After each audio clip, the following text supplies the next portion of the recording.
shall not want. He makes me lie down in green pastures. He leads me beside still waters.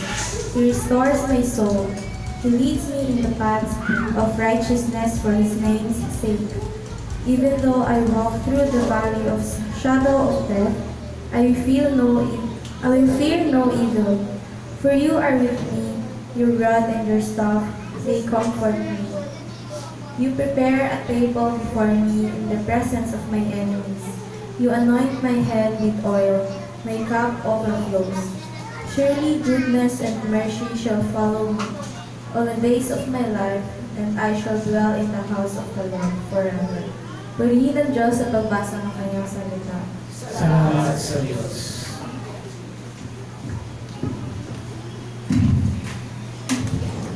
Magandang umaga po sa ating lahat. Purihin ang Panginoon at narito po tayo. Alam ko ang dami nangyari na linggong ito no? So, at yung nangyayari na yung linggong ito. So, parang isang buwan sa loob lang na isang yung Senate hearing na ni Ping Lacson 7 hours yung tinapos ko po yun. Gano'n siguro pag nagkakaedad na. Parang ano na sa'yo, telenovela sa'yo. But I praise God and I continue to praise God dahil we could continue to proclaim His name. And when I remember every time that I pray, from the time na sinimula natin pag-aralan yung mga pangalan ng Diyos, and then indeed, it gave me a deeper perspective na kung paano ako nananalangin sa Panginoon. That I see the character of God at kung paano niya tinestify yung sarili niya sa iba't ibang panahon, sa iba't ibang pagkakataon. Pero siya pa rin yung parehong Diyos na tinatawag natin sa iba't ibang panahon. And there might be a name of God that might speak to you right now in the season of your life.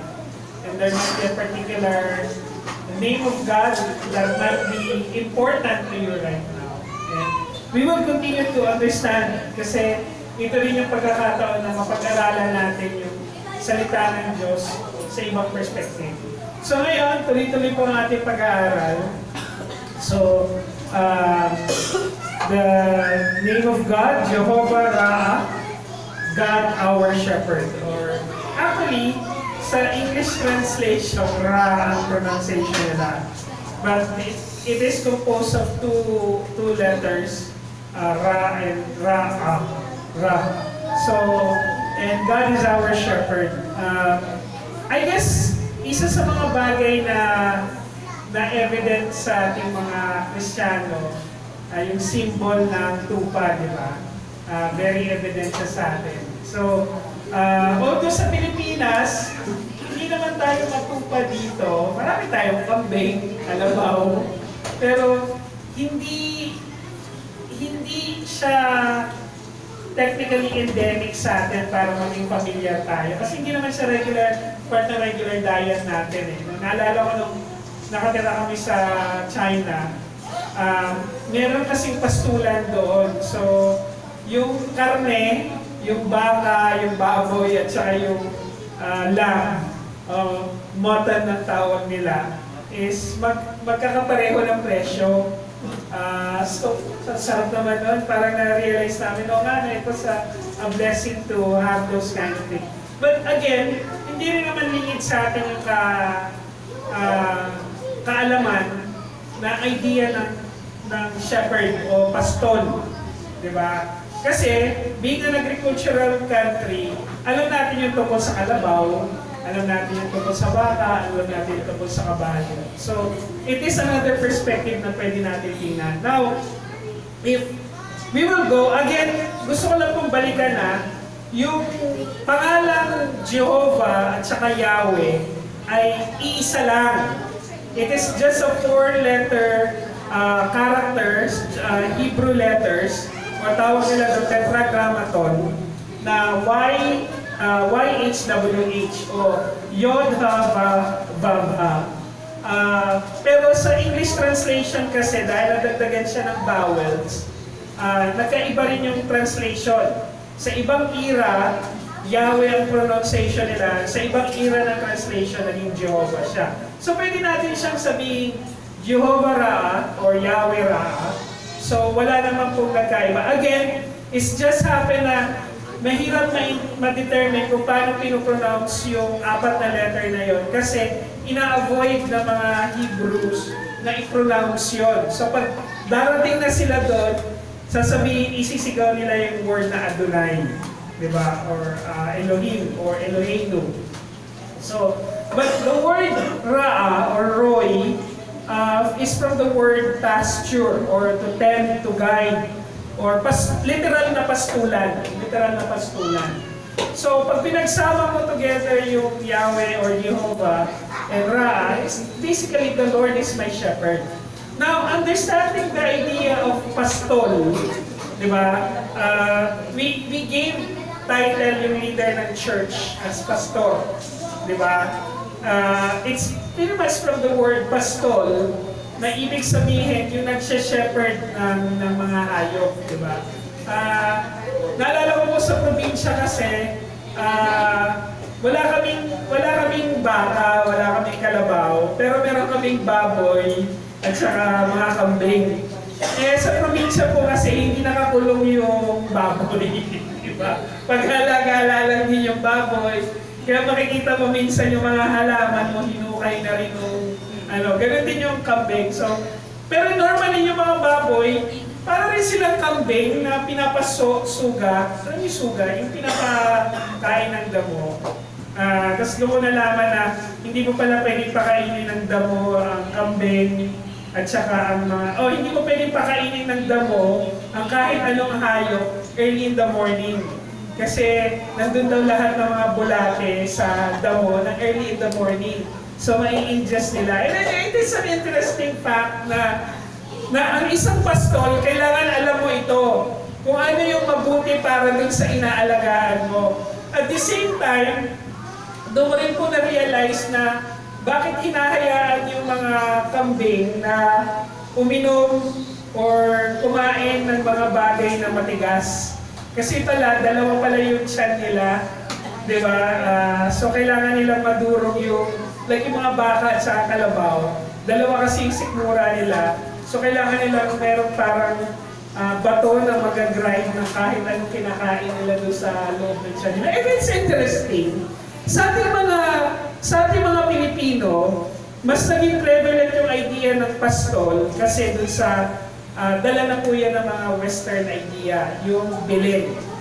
Diba? Doon yung pinaka-evident na idea ng pastol. So, pagdating ng Pasko, laging hindi nawawala yung mga figurines na mga tupa, ng mga shepherds. And the idea kasi na yung kwento ng Pasko, nagpakita si Gabriel, una siya nagpakita, una niya in-announce yung mensahe ng pagdating ng Messiah through the shepherds. Diba? Through the shepherds. Kaya pag nagsiselebrate tayo ng Pasko, normally doon talaga pumapasok yung idea ng pagpapastol. Pero, tandaan po natin na mas malalim yung konsepto ng pagpapastol sa Biblia. Sa Biblia po kasi, kung makikita natin all throughout the history, katulad nila Moses, di ba? Paano ba nakilala ni Moses yung kanyang napangasawa? Di ba? Doon nag-aagawan ng tubig sa mga pinapastol nila. Di ba? At the same time, there were significant times in the Bible na yung pagpapastol o pag-aalaga ng tupa was actually a message or foreshadowing ng darating na tagapagligtas. So yung konsepto ng pagpapastol sa lumang tipan, hindi po ito dahil yun lang yung kinabubuhay ng bansa, pero ng Israel. Pero ito rin po ay pagpapakita ng mensahe, pagsasabi ng mensahe, kung ano yung gagawin ng Diyos sa kanyang pagliligtas. So pag sinabi nating tupa, pagpapastol, nandyan yung mga words na consecrated, ibig sabihin yung consecrated yung itinabi mo para sa special purpose. Ganon din yung tupa, di ba? Pag nag-aalay sila ng tupa, meron silang particular na tupa na itinatabi para ialay taon-taon sa either sa sa tabernacle or sa temple para ihingi ng kapatawaran. Yun yung magiging kapalit ng mga kasalanan nila, ng pamilya nila sa loob ng isang taon. So, you have to understand na kung yung concept ng substitute death sa isang tupa na inaalagaan ng isang pastol, ganun din yung substitute death na ipinakita sa atin ng bagong tipan. Now, it is very important na malinaw sa atin na merong yung concept ng pagpapastol o yung pag-aalaga was actually an idea kung sino si God sa buhay natin. Ano ba yung role niya? Di ba? Si Jesus Christ is the good shepherd. Di ba? Ang mabuting pastol. Di ba? Hindi lang siya brand ng ube o nandiyan sa Baguio. But the idea there is, yes, hindi lang po siya yung bagay na nagbibigay sa atin, but it is something that sustains us. Diba? So, ang trabaho ng pastol, ng isang pastol, is to make sure na buhay ang kanyang lahat ng kanyang inaalagaan. For what? To fulfill the specific purpose ng tupa. Sa bansang Israel, ano ang specific purpose ng tupa? Diba? Para patayin, katayin, ialay. Yun yung purpose niya. So it is an idea na sandali. God keeps us alive so that para mamatay. Hindi naman gano'n. Pero it was saying that God take care of us so that we could fulfill our special purpose, our specific purpose. Now, tatanungin natin to, yung question na to. Paano mo malalaman na si Jesus nga ang pastol ng aking pananampalataya? Bakit ito yung tanong na ibibigay ko sa inyo ngayon? Sa dami na nangyayari sa paligid, sa dami na nababasa natin sa social media, napakadaling makinig kahit kanino, di ba? Naalala ko nung October 7 attack sa bansang Israel last year. Immediately nahati ang church tungkol sa bansang Israel, di ba? Tapos everybody is waiting for parang lahat ng kakilala ko nag-aantay kung kanino ako kakampi. Nag-aantay sila kung kanino ako kakampi. And parang immediately, kailangan mo makinig dito, kailangan mo makinig doon. That was di ba? Parang ang hirap, ano ba? Tama ba yung ginawa ng mga Palestino sa Israel na maatakihin nila? Kasi matagal na raw inaapi ng Israel ang mga Palestino and so on and so forth. There are so many voices and so many opinions. Recently, namatay si Charlie Kirk. I don't know if you know Charlie Kirk, pero naging very popular ang kanyang pagkamatay. Diba? Para siyang si Martin Luther King. Ganun din. Ang dami ko rin mga kaibigan na naghihintay kung ano ang sasabihin ko tungkol sa pagkamatay ni Charlie Kirk. Diba? At the same time, although I'm not very, again, I know that Charlie Kirk is fighting for freedom of speech, yung kalayaan na magpahayag. Although ako bilang isang tao, naniniwala ako na dapat may kalayaan tayo magpahayag. Pero hindi po yun yung number one na pinaglalaban ko sa buhay. Kasi nung nandun po ako sa bansang China, bawal ang mag-preach. Diba? Ano yun? Susundin ko yun. Diba? So, kumbaga, ibig sabihin, importante na, saan ka ba? Ano ba yung pinaninindigan mo? So, importante na, sino ba nagpapastol ng buhay mo? Tatanong mo yun.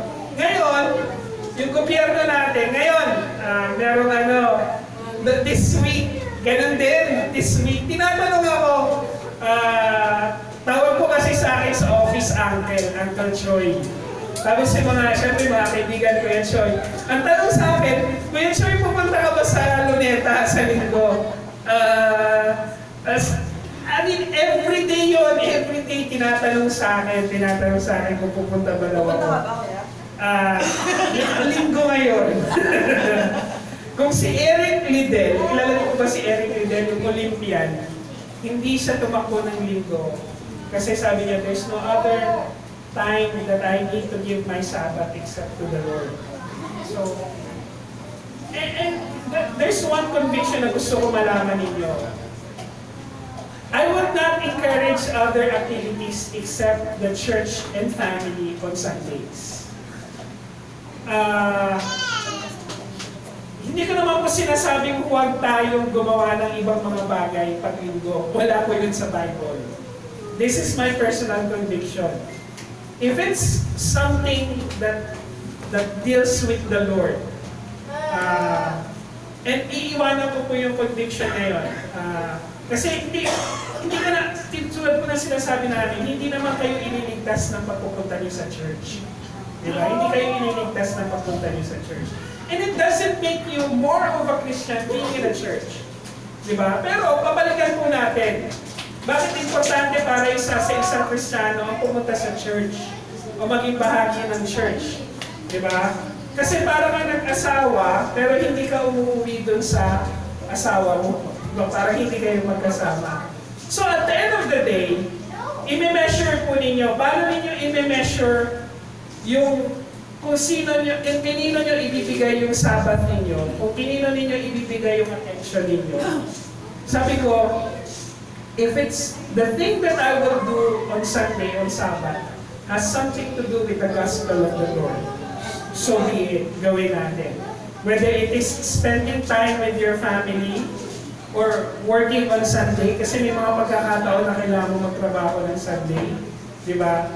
If it's something that you know about the gospel of the Lord, ano ba yung gospel ng Panginoon? Yung kanyang grasya na binigyan tayo ng kalayaan para makilala natin siya. Diba? Para mag-pursue tayo ng relationship sa Kanya. So if those things would pursue your relationship to God, then so be it. If it's a testimony about God, then so be it. Diba? Hindi dapat maging, ay, kasalanan yan kapatid, hindi ka nagsimba. It should not be that way. At hindi ko rin hindi dapat gano'n ang judgment natin sa mga tao na wala rin sa church pag Sunday. But if there is a time for everything, there is a time for everything. Diba? Kaya, importante rin sa akin yung Sunday, kasama ko kayo, kasama ko ang pamilya ko. Yun yung mga bagay na importante para sa akin. So, kaya nga mga kapatid, at the end of the day, sino yung nagpapastol ng buhay natin? Paano mo malalaman na si Jesus yung nagpapastol ng buhay natin? Sa dami ng naririnig natin, sa dami ng opinion sa paligid natin, ano pa ba yung pwede nating pagbasihan para sabihin natin na ito si Kristo ang sinusunod ko? Unang katotohanan, ang kanyang pangalan, Yesu Kristo, ay sapat ng pangako para sa lahat ng aking pangangailangan. So,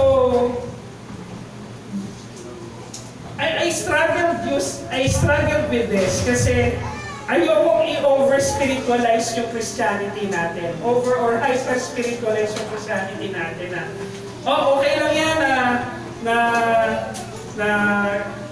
parang sinasabi natin na okay lang na mahirap ka kasi as long as malalim yung pananampalataya mo. Wala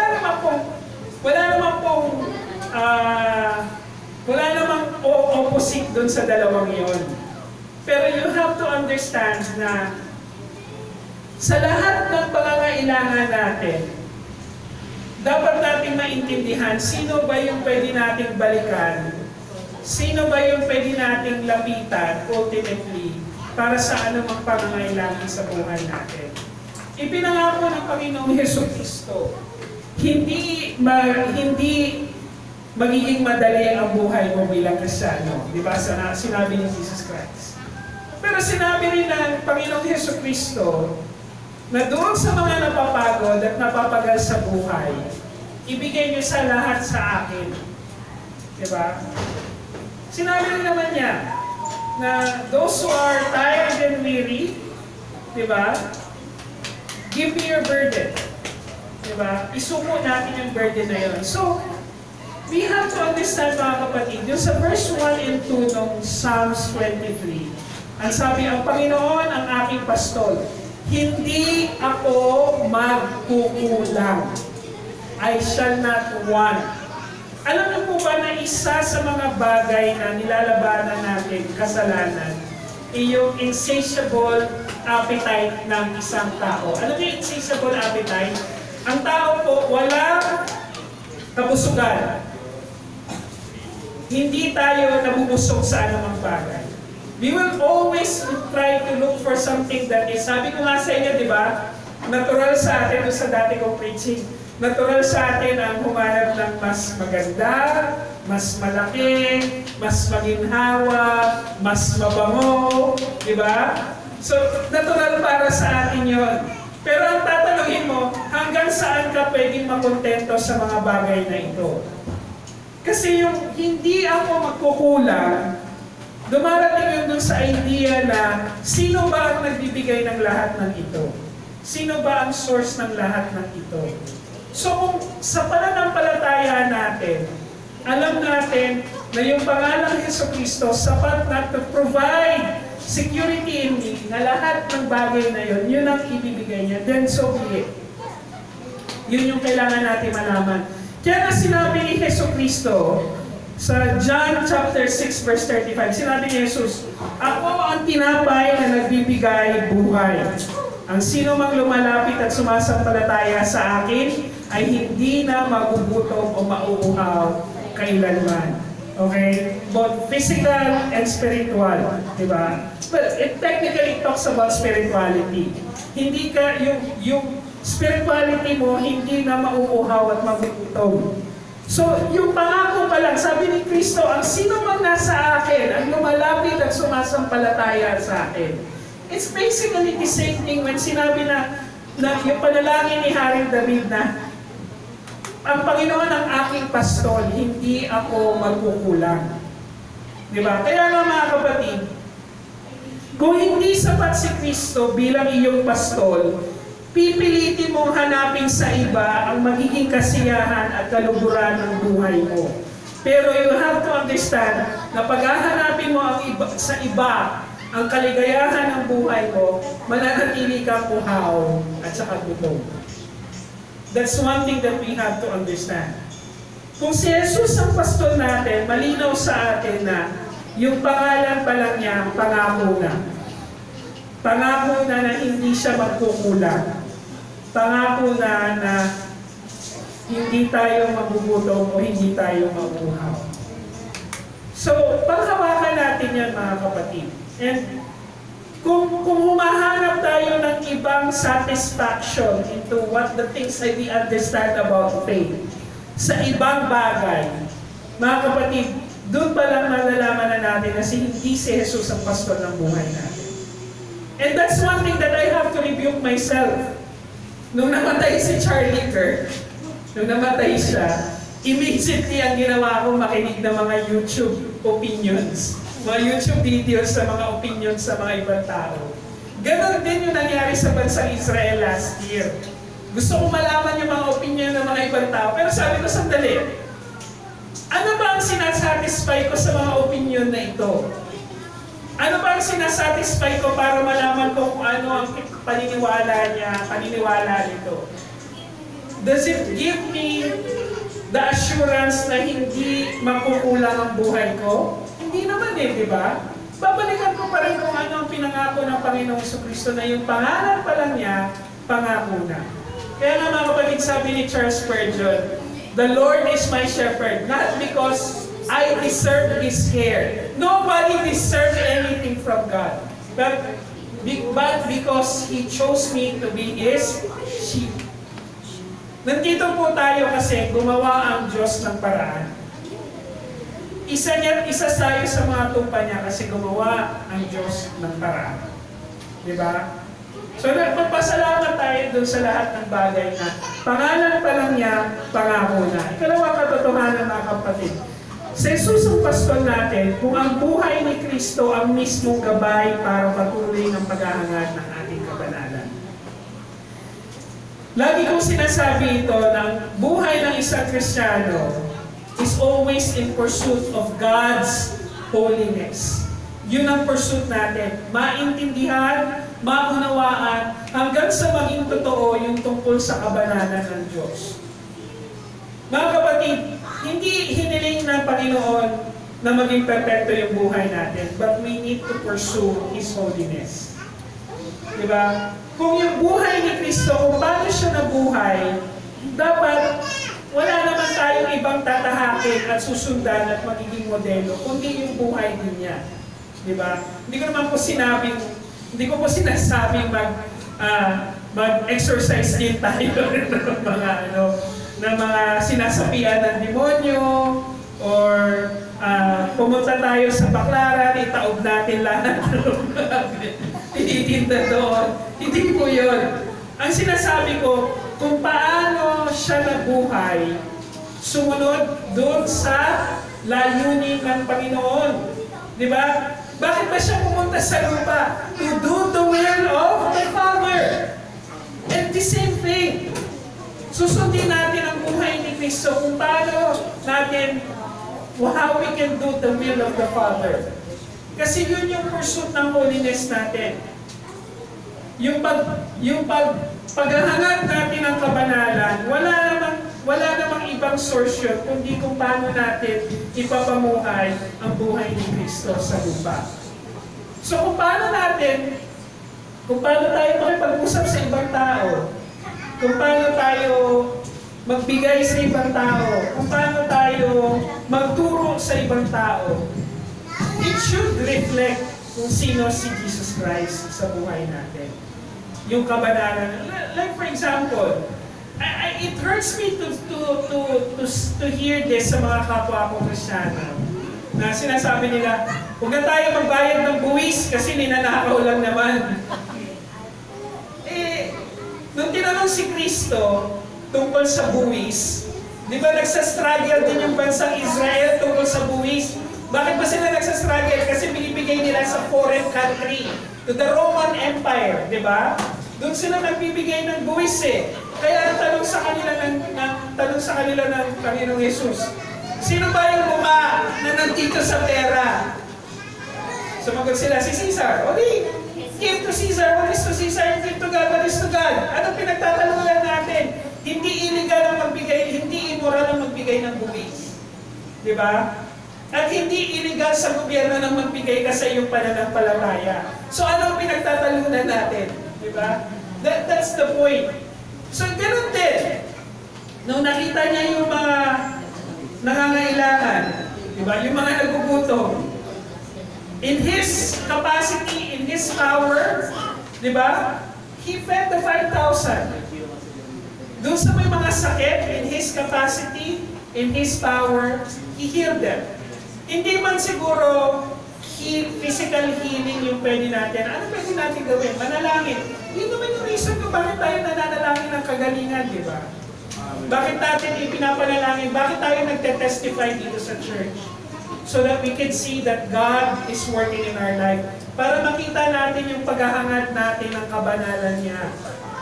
Yung paghahangad ng kabanalan niya, that we continue to understand, we continue to pursue kung paano nabuhay ang Panginoong Jesucristo. Sabi ko sa verse 3, pinanunumbalik niya ang aking kaluluwa. He restores my soul.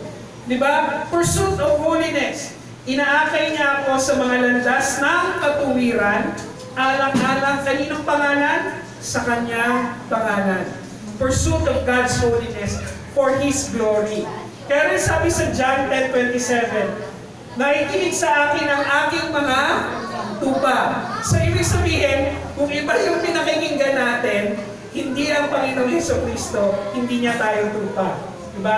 Kilala ko sila at sumusunod sila sa akin. This is one thing that fascinates me sa mga hayop. Diba yung mga hayop na didetermine nila yung boses natin? Diba? I would understand na pag umuwi po ako, may dalawa kaming aso sa bahay. Pag nandun pa lang po ako sa kanto, yung dalawang aso nasa gate na, talagang, lalo na yung isang medyo malaki, binabantag po yung gate namin.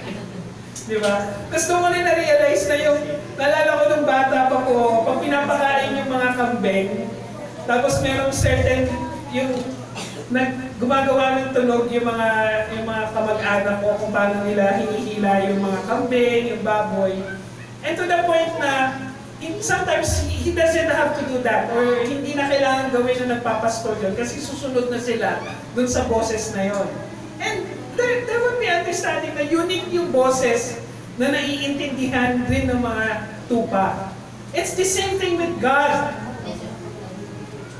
The truth, yung katotohanan na narinito ka na ngayon, that's also the seed na katotohanan na para malaman mo kung sino, ano ang totoo tungkol sa Panginoon. That's also the same seed. That's also the same spirit. Kaya nga mga kapatid, ang patuloy na paghahangad ng kanyang kabanalan, ang nagsisilbing boses ng Diyos para ganap tayo mabuhay para kay Kristo. Diba? Yung desire natin for holiness, yun yung boses na ipa-follow natin. Diba? Yung desire natin to know deeper kung sino ang Diyos at ano siya sa buhay natin, yun yung boses na dapat nating sundin. Diba? Kaya sabi ni Adrian Rogers, you will never know the will of God until you are willing to follow the voice of God. Totoo naman. Hindi mo rin naman malalaman kung ano ang kalooban ng Diyos kung hindi ka rin naman handa na sundin o pakinggan yung boses niya. Di ba? Anong dahilan? Parang argument lang yan mga kapatid eh. Di ba? Parang kami pag nagtatalo kami minsan mag-asawa. Di ba? Pag naubusan na ako ng argument, hindi na ako nakikinig sa kanya. Nagsispace ako. Di ba? Alam naman niya yun. Para ako na ADHD. Pag yung medyo hindi na ako interested pakinggan kung ano yung sinasabi niya. Tapos sasabihin ko, ano nga yun ulit? Sabi, ano ba, nakikinig ka ba sa akin? Diba, lalo siya magagalit. Diba, wala naman kami mariresolve kasi hindi ako willing makinig eh. Diba? It's the same thing with God. Yung pursuit ng holiness, step 1, handa ka dapat makinig. Handa ka dapat ma-review. Handa ka dapat masaktan. Handa ka dapat matuto. Diba? Yun yung boses ng Diyos. Yun yung willingness natin. And there were so many times that God rebuked me with the things that I believe about God. Diba? Mga kapatid, ako dati, napaka-judgmental ko. And I would say this. Napaka-judgmental ko dun sa mga siguro hanggang judgmental sa kita ko. Judgmental ako dun sa mga LGBTQ. Judgmental ako dun sa mga single parents. Diba? Judgmental ako sa kanila. But God rebuked me. Kasi ganito lang yan eh. Noong panahon na lumakad si Kristo sa lupa, sino ba yung mga kasama niyang kumain? Yung mga tao nagsisi sa kanilang mga kasalanan. Yung mga taong makasalanan. Tell me one of the disciples kung sino may perfect na buhay sa kanila. Wala po ni isa sa kanila na may perfect na buhay. But God told them to be their sheep. Diba? Ikatlong katotohanan mga kapatid. Siya ang pastor natin. Kung ang mga bagay na kinakatakutan natin ay napapawi ng katotohanan ng mga pangako ni Kristo. We have to understand na nandito tayo sa lupa ngayon. Marami tayong bagay na kinakatakutan. Diba? Sabihin na natin ang mga bagay. Ako, katakot akong magutom. Yan ang bagay na kinakatakutan ko.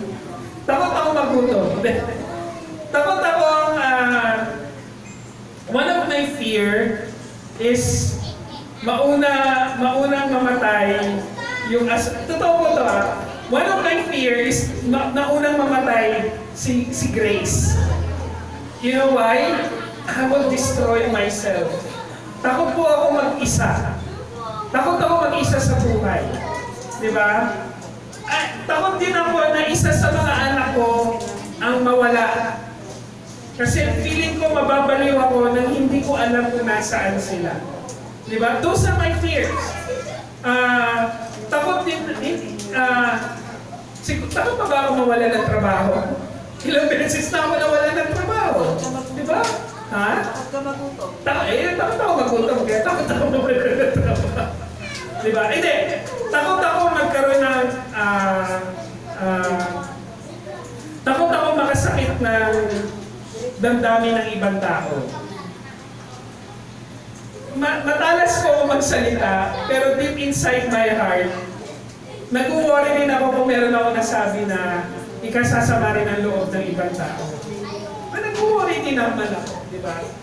Pero, I have to understand na lahat ng kinakatakutan ko dapat mapawi yun ng mga katotohanan ni Kristo. Nung kinasal po ako sa asawa ko, ang pangako namin sa isa't isa, till death do us part. So yun yung limit ng pagiging mag-asawa namin. Di ba? Ibinigay ko, halimbawa, maupo naman siya or maupo na ako, yun yung panahon na ibinigay sa amin ng Diyos for us to love one another. Di ba? Kung mauna, kung may mawawala sa isa sa mga anak ko o isa sa mga kamag-anak ko, yun yung panahon na ibinigay sa akin ng Diyos para mahalin ko sila. And I should be thankful with that. Yun yung pangako, ibinigay niyang pangako. And the same thing with my dad. Hindi ko po nakasama yung tatay ko na mahabang taon kasi nasa ibang bansa siya. Pero nung mga panahon nung umuwi siya, ako naman ang umalis. Nung bumalik kami sa Pilipinas, hindi ko na na-enjoy yung pagkakataon ko sa kanya. And nung namatay po siya, hindi siguro nakikita ng ibang tao sa akin. I would come din sa mga pupunta sila. Salamat, nakakausap ko sila. Pero every time na mag-isa na po ako, that I cannot hold my tears na wala na yung tatay ko. Pero that one thing reminded me na yung mawawala sa akin, meron dahilan ng Diyos kung bakit niya kinuha yung mga bagay. Kaya nga sabi dun sa verse 4, bagamat ako'y lumalakad sa libis ng lilim ng kamatayan, though I walk to the valley of shadow of death, sabi nito, wala akong katatakutang kasamaan. Wala akong katatakutang kasamaan, sapagkat ikaw ay kasama ko, ang iyong pamalo at ang iyong tungkod, inaaliw ako ng mga ito. You know what?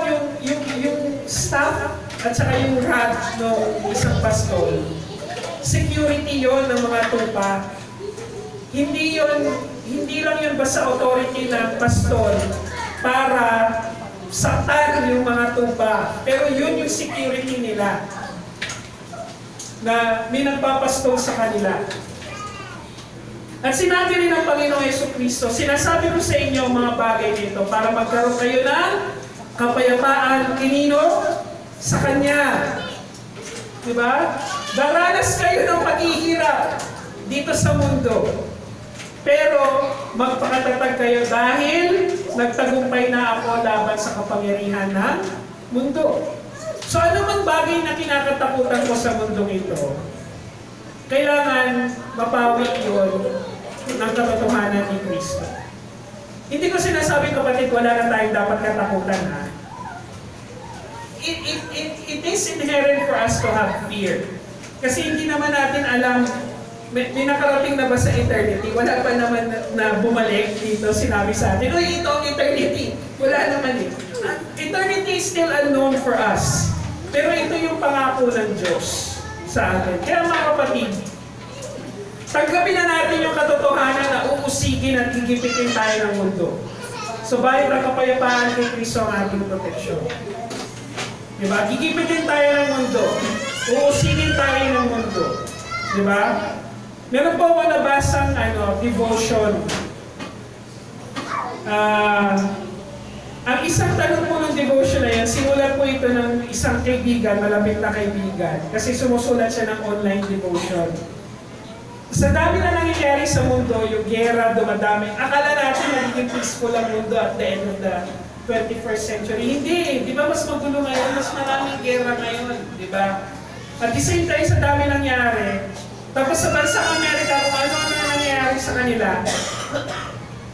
Tapos may tanong yung kaibigan namin Amerikano, what is the world going into? Or ano na ang nangyayari sa mundo? Yun ang basically yung tanong niya. Tapos meron siya nung kwento tungkol doon sa isang farmer na nagtanim, tapos yung kaaway niya dumating para magtanim ng mga weeds doon sa kanyang mga tinanim na wheat. Tapos nagsabi yung mga helper ng farmer, tatanggalin ba natin yung weeds? Sabi, no. Pag binunot nyo yung weeds, mabubunot nyo rin yung mga wheat. Hayaan nyo silang tumubo, tapos doon nyo sila pag-iwalayin. So ang tanong, ano na ba nangyayari sa mundong ito? Ang sagot, bumabalik na kay Kristo. We're going back to Christ. Bakit? Ano ba ang sinabi ng Biblia tungkol sa pagbabalik kay Kristo? Ang tao, magpapakita ng kanyang kasamaan. Ang tao hindi naman makikinig sa katotohanan. Ang tao magdi-desire ng kasamaan. Diba? Ang tao, babalik na rin ang katotohanan. Diba? Katulad halimbawa yung katotohanan ng ang sabi, ang babae pwedeng maging lalaki, ang lalaki pwedeng maging babae. Few years ago, many years ago, pinaniniwalaan ba natin yun? Hindi. Pero ngayon, pinaniniwalaan ng mga tao, di ba? So that's one thing. Pati yun ang pag-umusig ng mundo sa atin. Kaya wag na tayong magtaka mga kapatid, na may darating ang panahon na may mga tao that will oppose whatever we believe. Di ba? So darating ang panahon na kapitbahay mo, kamag-anak mo, kakilala mo. Meron nga po ako mga kamag-anak na kadiskusyon ko ngayon kasi yung isa ngayon, naging Mormon missionary sa Cambodia. Yung isa sa mga kamag-anak ko. Natuwa na sana ako na missionary siya kaso Mormon missionary. Di ba? Parang, and we have some discussions online. And they may not like me, pero again, babalikan ko kung ano yung sino ba dapat kong katakutan? Yung mundo o ang Diyos? Diba? Yun yung kailangan natin tanong. Sabi ni Billy Graham, I've read, sabi nga, ano na nangyayari sa mundo? Bumabalik na kay Kristo. Lahat po, we know the signs that it's already happening.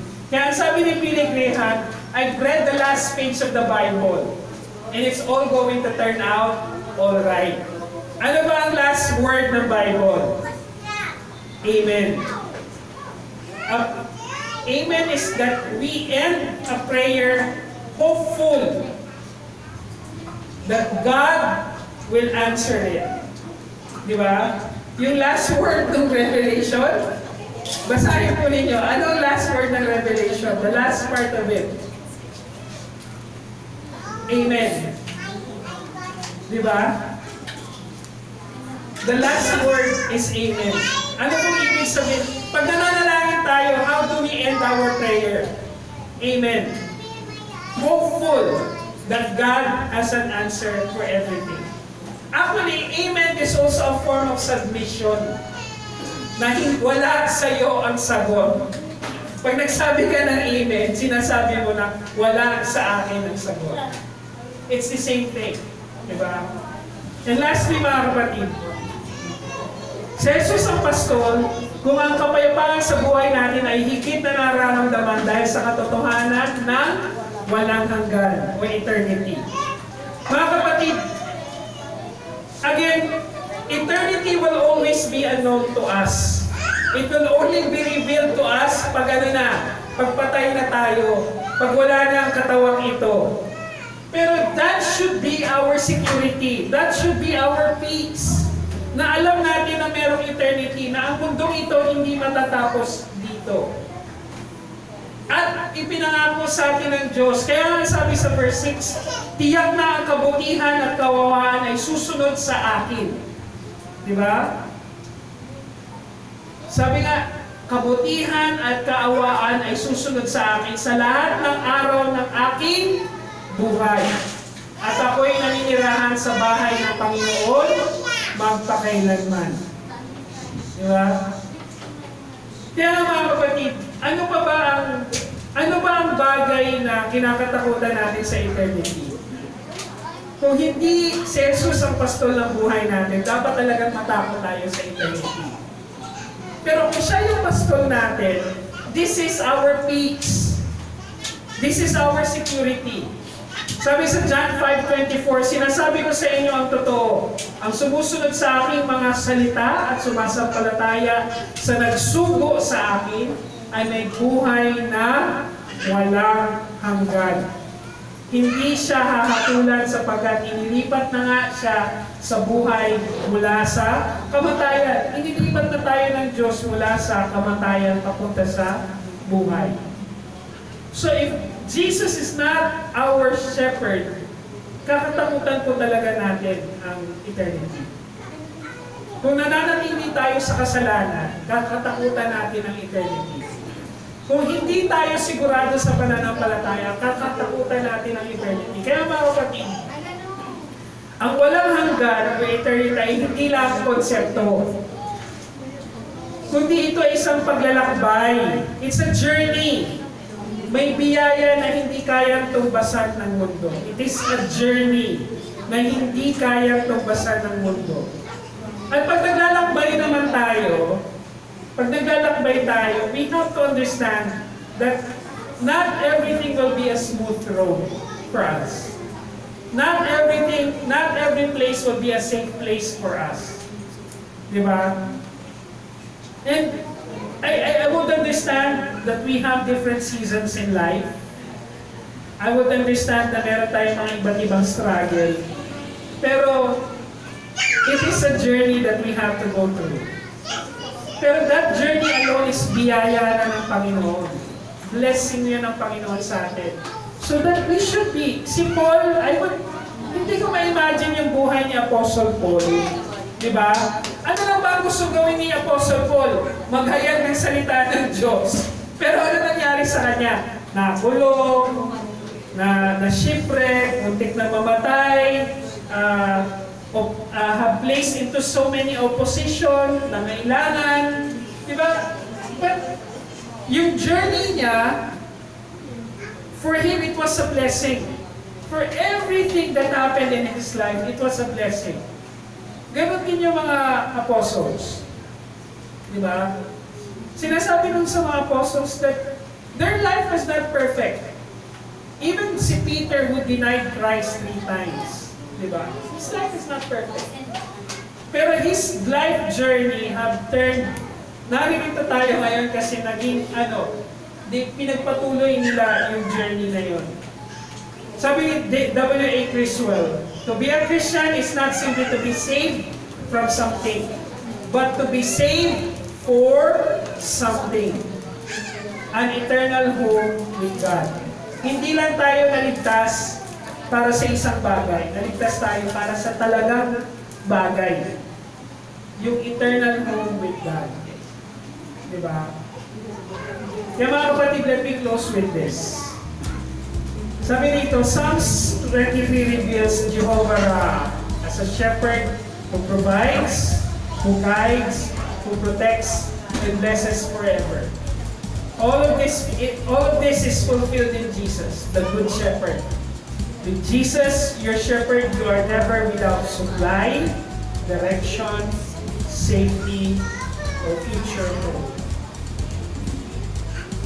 So, mga kapatid, sa dami ng mga boses na naririnig natin sa paligid, I hope we will always take time to stop and take note kung ito ba ang boses ng pastor natin. Nananahal.